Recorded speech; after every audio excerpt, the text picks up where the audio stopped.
Procure-toi vite mon guide Réussir son installation au Maroc qui compile mes réponses détaillées aux questions que vous m'avez le plus posées sur la vie au Maroc. Une pépite de 285 pages qui va te faire gagner du temps et une mine d'or de conseils pour bien te préparer à ta nouvelle vie au Maroc. Le lien est dans la description. Assalamu alaikum, ahlan wa sahlan, bienvenue à toi sur la chaîne Réussir au Maroc, bienvenue à toi dans cette nouvelle vidéo. Alors vidéo en direct de mon stah, donc de ma terrasse. Alhamdulillah, j'ai voulu te partager un petit peu voilà, ce climat ensoleillé qu'on a l'habitude d'avoir au Maroc, même si en ce moment donc on va rentrer dans la période de froid, donc il commence tout doucement un petit peu à pleuvoir. Chez nous à Kenitra, donc à côté de Rabat, on a plus ou moins entre novembre et février où il fait un peu plus froid, où il y a de la pluie, mais ça c'est bien aussi pour l'agriculture. Alhamdulillah, donc comme vous le savez, le Maroc rencontre un petit peu des assèchements, donc des difficultés au niveau de l'eau. Donc alhamdulillah, le fait qu'il y ait de la pluie, on ne va pas non plus alhamdulillah se plaindre, et puis on se plaint jamais du climat en tant que croyant, donc alhamdulillah dans tous les cas. Et voilà, j'ai voulu un petit peu faire cette vidéo sur le stah, donc pour te parler des avantages de la vie au Maroc. Alors j'ai déjà pu traiter certains avantages de la vie au Maroc sur la chaîne à travers le contenu que je t'ai déjà partagé.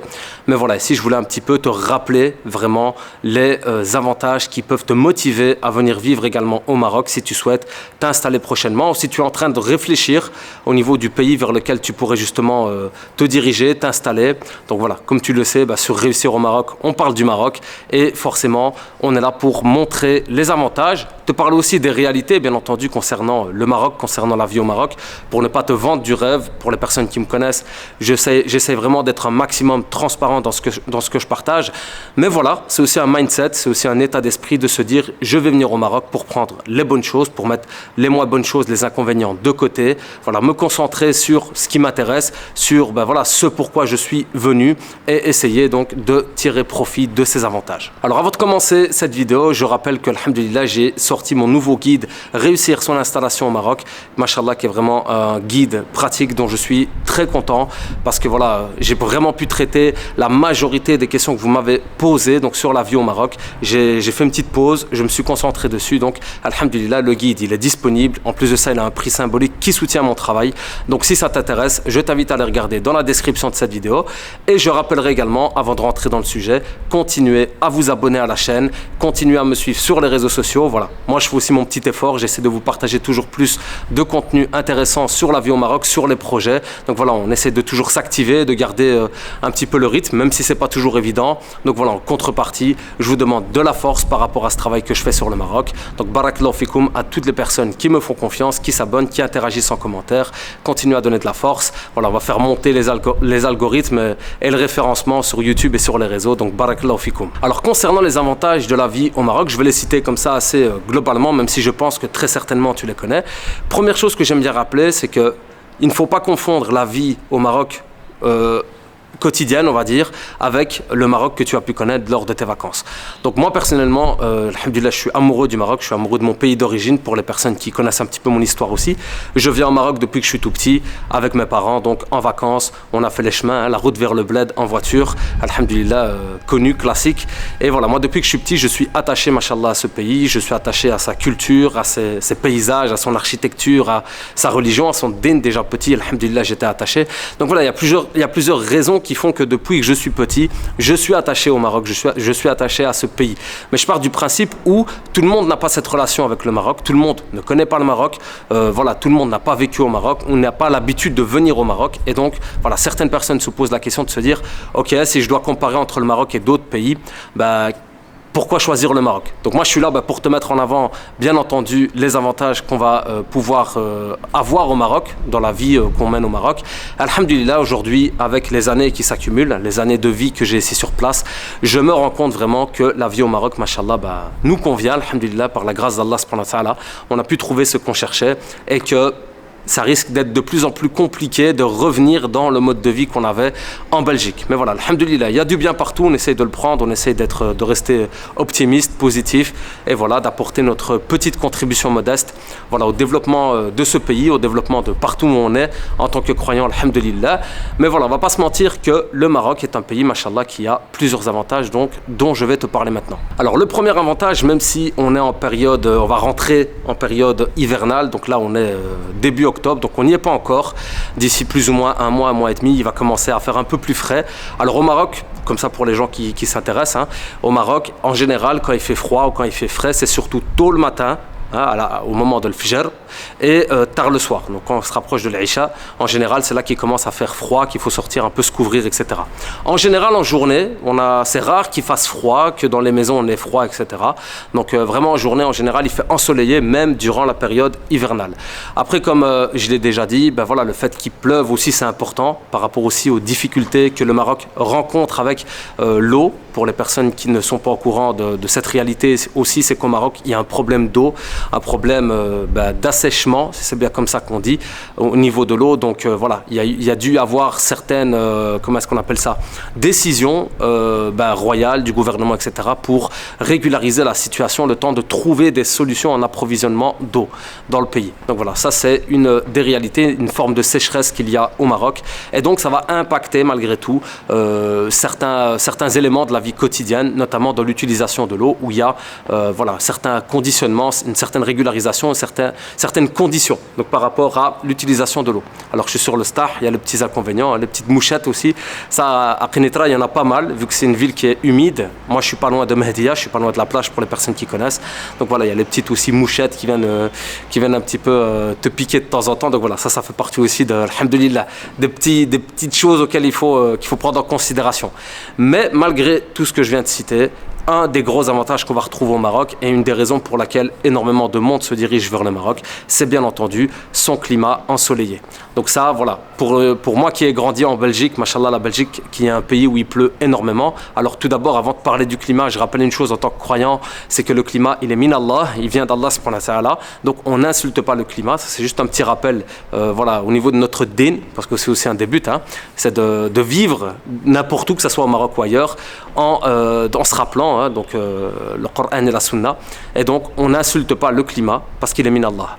Mais voilà, moi qui ai grandi en Belgique et qui ai l'habitude de la pluie, qui a l'habitude de vivre dans un environnement un peu gris, parce qu'on sait que la Belgique c'est comme ça, c'est gris, il pleut, etc.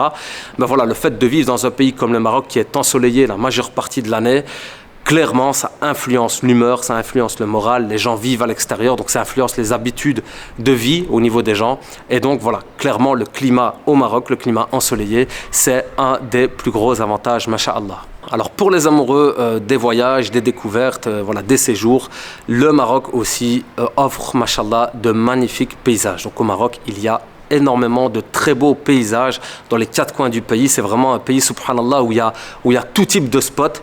Vraiment, c'est impressionnant, que ce soit les montagnes enneigées à Ifrane, que ce soit le désert de Merzouga, que ce soit les montagnes du Rif, que ce soit les cascades comme à Akshor, par exemple. Agadir, qui est très connu aussi, Marrakech, qui est une ville plus ensoleillée, mais voilà, qui a sa vieille Médina, donc les anciennes villes qu'on retrouve un peu dans toutes les grandes villes du Maroc. Donc, mashallah, le Maroc, c'est vraiment un très beau pays qui a plusieurs paysages vraiment assez variés. Et donc si tu aimes voyager, si tu aimes découvrir, si tu aimes aller te reconnecter avec la nature d'Allah subhanahu wa ta'ala, la création d'Allah subhanahu wa ta'ala, tu seras complètement servi au Maroc. Donc moi je me réjouissais à l'époque quand je travaillais, je me rappelle, j'ouvrais la carte Google Maps, j'allais sur le Maroc et je me disais tiens, quand je serai sur place, où est-ce que je pourrais passer des week-ends, des séjours, qu'est-ce que je pourrais découvrir. Et machallah, j'ai beaucoup voyagé dans le Maroc, franchement je pense avoir fait un peu les quatre coins du pays. Enfin il y a Dakhla là maintenant qu'on n'a pas encore exploré, donc on va commencer tout doucement à aller se diriger vers Dakhla, car comme vous le savez aussi, c'est une ville sur laquelle il y a de plus en plus d'engouement aussi, où on encourage de plus en plus les Marocains et les expatriés à aller investir et à aller s'installer à Dakhla, parce que voilà, il y a un gros développement au niveau aussi de cette ville, donc de ce côté vraiment sud du Maroc. Mais voilà, en général, j'ai pu faire un petit peu les quatre coins et machallah, malgré tout, j'ai encore pas mal de choses à découvrir et je vois souvent, même sur Internet, des capsules d'auberges ou d'endroits que je n'ai pas encore visités au Maroc et je me dis, subhanallah, pour les personnes qui aiment voyager, vous êtes servis. Alors clairement, un des autres avantages aussi, c'est ce qu'on recherche principalement, donc je parle pour moi en tout cas, je parle pour les personnes qui voient la vie, qui ont la même croyance que moi, forcément le din, forcément le fait de pouvoir venir vivre sa religion tranquillement. Alors ne soyons pas dans l'utopie, bien entendu, ça doit être une pratique modérée parce que voilà, comme on le sait malgré tout, il y a différentes façons de comprendre, de pratiquer, de concevoir la religion. C'est une réalité, disons-le. Et voilà, alhamdoulilah, si l'islam, c'est une religion qui est institutionnel, qui fait partie de la Constitution. Et donc le fait de pouvoir pratiquer son din librement, tranquillement, de pouvoir faire sa prière n'importe où, à n'importe quel moment, de pouvoir se vêtir, alhamdoulilah, comme on le souhaite, surtout pour les sœurs qui sont éprouvées en Europe, en France, avec toutes les histoires qu'il y a tout le temps, les polémiques qu'il y a tout le temps. Clairement ici, alhamdoulilah, les musulmans vivent leur din tranquillement, et le Maroc est un pays qui est reconnu pour sa tolérance vis-à-vis des différentes religions. Donc ça aussi, c'est quelque chose d'important. C'est pas que vis-à-vis de l'islam, alhamdoulilah, le Maroc, c'est un pays qui a une histoire, justement, avec les autres religions, et qui est reconnu pour sa tolérance vis-à-vis des autres pratiques religieuses. Je me rappelle, j'avais vu un film à l'époque avec, je pense que c'était des moines qui étaient dans un monastère ici, dans un endroit du Maroc, et machallah, on voyait leur vie, voilà, je dis machallah parce que c'était impressionnant, hein, de voir comment ils étaient, comment on les laissait tranquilles en fait, on les dérangeait pas, il y avait une forme de tolérance. Donc voilà, c'est pour dire que c'est ce qui est le plus important, c'est ce qu'on recherche aujourd'hui, c'est la liberté du culte.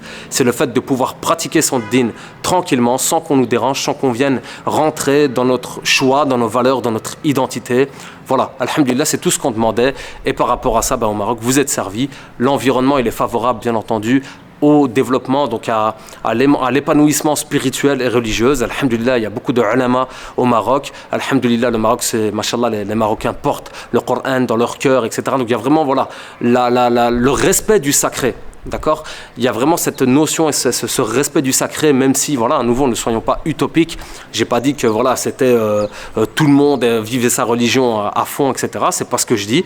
Mais alhamdulillah, le plus important, et c'est ce qui est aujourd'hui de plus en plus précieux, c'est qu'alhamdulillah, les valeurs sont conservées, sont protégées. Et pour éduquer vos enfants dans le din, clairement, le Maroc, c'est un pays qui propose de bonnes alternatives. Un autre point dont on parle de plus en plus, c'est que le Maroc, c'est un pays qui se développe à toute vitesse. C'est impressionnant, comme Al-Bouraq, comme le TGV, le train à grande vitesse qui a été mis en place au Maroc et d'ailleurs maintenant qui est en train d'être installé vers Marrakech, vers Agadir, et on va descendre vers le sud. Donc machallah, le Maroc, c'est un pays vraiment qui se développe à toute vitesse. C'est impressionnant, il y a un engouement de plus en plus important. Alors moi, je l'ai vu parce que je m'intéresse au Maroc depuis très jeune et je crée du contenu sur le Maroc depuis très longtemps. Et là, j'ai vu même au niveau d'Internet, au niveau des réseaux, comment ça parle du Maroc, comment il y a de plus en plus de comptes qui encouragent à l'investissement au Maroc, au développement au Maroc. Et il y a un gros engouement sur le Maroc parce que clairement, le Maroc se développe à toute vitesse. C'est vraiment la dynamique du pays, il y a de plus en plus d'opportunités. Il faut savoir aussi que culturellement, les Marocains et les Arabes ont la culture du commerce, ont la culture de l'entrepreneuriat. Donc voilà, forcément ici, si vous avez un projet, cette culture de l'investissement, de faire du commerce, etc. Voilà, c'est un pays où vous allez pouvoir donc voilà, lancer et développer des projets. Après, à nouveau, ne soyons pas dans l'utopie. J'ai pas dit que vous allez arriver, que tout va être facile. Bien entendu, il y a des réalités du marché à prendre en considération. Ça, c'est sûr et certain, comme dans tout projet. Mais ce que je veux dire, c'est que c'est clair qu'il y a une dynamique entrepreneuriale et il y a un développement économique qui est vraiment important au Maroc. Et ici, avec les événements qui s'annoncent, comme vous le savez, la Coupe du Monde, tous les événements, que ce soit les événements sportifs ou les événements même au niveau du tourisme, et voilà, de tous les événements qui s'annoncent dans les années à venir, il risque d'avoir de plus en plus d'engouement donc autour de l'investissement au Maroc. Une autre réalité, et ça voilà, même s'il y a eu tous les événements mondiaux qui ont fait qu'il y a eu de l'inflation, il y a eu des augmentations au niveau des prix, donc si vous avez connu le Maroc d'il y a très longtemps où tout était bon marché, parce que ça on le voit aussi, hein, un petit peu ce petit clash, des fois ce petit conflit on va dire, des personnes qui ont connu le Maroc il y a très longtemps, qui reviennent après 5 ans, 6 ans, 7 ans et qui font des scandales quand ils s'aperçoivent que le café coûte plus cher, ou qu'ils vont dans un restaurant, ils viennent en vacances et ils s'aperçoivent que ça coûte plus cher, qu'ils se sentent arnaqués, etc. Il faut se dire que voilà, le pays se développe, mais c'est forcément aussi, il y a des augmentations un peu partout, il y a l'inflation, il y a toute une économie qui est touchée, donc voilà, c'est normal qu'il va y avoir aussi des augmentations au niveau des prix, donc la vie n'est plus aussi bon marché qu'avant, ça on va pas se mentir, mais malgré tout, si je dois comparer, parce que moi personnellement j'ai une situation donc en Belgique et au Maroc, et si je dois comparer ma situation en Belgique et ma situation au Maroc, c'est clair et net que le Maroc reste quand même plus avantageux. Surtout si tu as la possibilité de gagner ta vie correctement, notamment avec une activité en ligne ou avec d'autres projets où tu peux travailler avec une clientèle qui va te payer par exemple dans la devise, par exemple l'euro, là clairement tu peux mener une vie très confortable parce que tu auras besoin d'un budget moins élevé, tu auras besoin d'un salaire moins élevé que ce dont tu as besoin peut-être actuellement en France ou en Belgique ou ailleurs. Il y a aussi une réalité, c'est que voilà, il y a des charges qui sont moins élevées, donc il y a moins cette culture de la facture, de recevoir plein de factures, de devoir payer beaucoup de choses.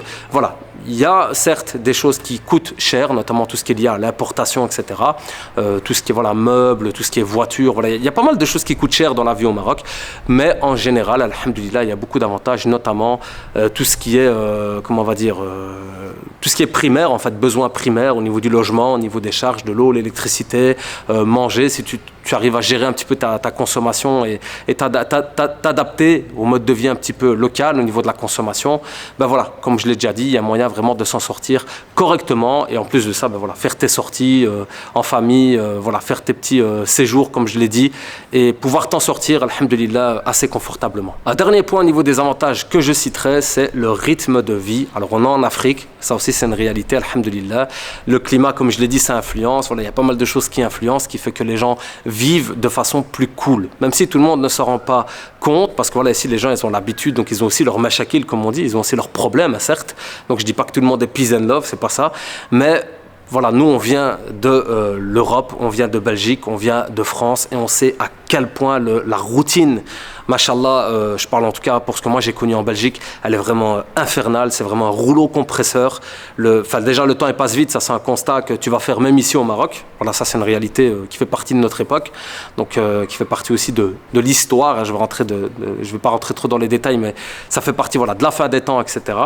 Mais quoi qu'il en soit, c'est clair que tu sens vraiment une différence au niveau du rythme de vie. Ça, c'est une réalité, c'est que les gens sont quand même plus cool. Il y a moins de stress. Voilà, déjà, par exemple, le vendredi, dès midi, ça commence à se calmer. C'est le début du week-end. Il y a le Jumu'ah, donc il y a un arrêt par rapport au Jumu'ah, etc. Donc voilà, le rythme, il est plus adapté. C'est un rythme, je veux dire, voilà, plus à l'africaine, on va dire. Et alhamdoulilah, moi, c'est ici que j'ai appris vraiment à régulariser mon rythme. Moi qui suis hyperactif, j'ai appris un petit peu à me calmer, à me poser, je ne veux pas dire être moins organisé, parce que ça pourrait être une frustration pour les personnes qui sont un peu trop carrées comme moi. Donc voilà, il faudra un petit peu s'adapter par rapport à ça. Mais alhamdoulilah, voilà, ça permet d'adopter un rythme de vie un peu moins stressant. Voilà, c'est aussi ce qu'on recherchait finalement, améliorer la qualité de vie. Et clairement, alhamdoulilah, le Maroc t'offre ce rythme de vie-là, donc alhamdoulilah. Donc voilà, je voulais te citer quelques avantages comme ça, il y en a certainement d'autres. Alors, il y en a qui vont me dire, ouais, mais il y a ceci au Maroc, et il y a cela, qui vont me citer des inconvénients. Je rappelle que je ne suis pas en train de dire que tout est rose au Maroc, ce n'est pas mon but. Mon but, c'est de mettre en avant les choses positives pour que toi-même, tu viennes chercher ces choses positives et qu'on fasse abstraction des choses qui ne vont pas. Sauf si voilà, vraiment c'est des choses qui sont trop importantes pour toi et qui te touchent personnellement dans ta vie. À ce moment-là, le Maroc n'est pas fait pour toi. Mais alhamdoulilah, si ce que je viens de te citer te parle et qu'en plus de ça, voilà, tu arrives à trouver tes priorités, ce pourquoi tu es venu au Maroc. Pour ma part, j'en ai déjà parlé plusieurs fois, l'éducation de mes enfants, pouvoir protéger mon din, mes valeurs, etc. Préserver mon din, mes valeurs, etc. Voilà, alhamdoulilah, une fois que tu as trouvé ce que tu cherchais, tout le reste c'est du bonus, j'ai envie de dire. Parce que les choses importantes, tu les as trouvées, tu as pu répondre à tes objectifs vraiment prioritaires. Donc voilà, alhamdoulilah, je voulais te citer quelques avantages de la vie au Maroc, te les rappeler en tout cas, parce que j'en ai déjà parlé plusieurs fois, je voulais faire une petite vidéo aussi en relation avec ce que je te partage dans mon guide pratique Réussir son installation au Maroc, que je répète, machallah, qui est très complet, vraiment pour les personnes qui veulent venir s'installer au Maroc. C'est un investissement vraiment minime qui va t'apporter énormément de conseils, d'informations super intéressantes. Donc je t'invite à aller regarder dans la description de cette vidéo, à t'abonner à la chaîne YouTube si ça n'est pas encore fait, liker, interagir en commentaire, donner de la force pour le contenu, Inch'Allah, que je partage sur le Maroc. Et on se donne rendez-vous donc dans une prochaine vidéo.